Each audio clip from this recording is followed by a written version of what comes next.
Jane ngene. Sampeyan mbutuhke pusaka telu, aku ya mbutuhke pusaka telu. Digawe sayembara. Lho, sayembara apa? Nek kula kalah karo sampeyan, sampeyan boyong pusaka telu. Nek sampeyan kalah karo Bagong, kula sing boyong. Lho. Oh, lah kewanen bocah iki, kewanen ucape. Ora mbok pikir dhisik, wis tak pikir, Mbak. Wis tak pikir. Aku ngerti kowe nggo Kurawa to, kowe gleleng nggo Kurawa. Kowe iki nek dhewe ya ming cekucas, lekutis. Ora ndek kewanen apa-apa, ning gandeng kowe nggo Kurawa, Dursasana, Kartomawa, Surtayu, Surni, Sinden ngono kowe. Kowe mesti gleleng. Kowe mesti kaya yak-yak kae. Ning slamus apa ki?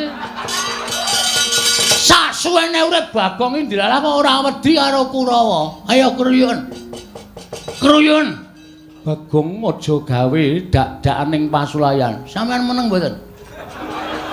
Kene ana sing ngisru-ngisru leh kula nesu, ora nyawang sapa-sapa. Amuk kabeh. Nganggo tata krama ora? Nganggo.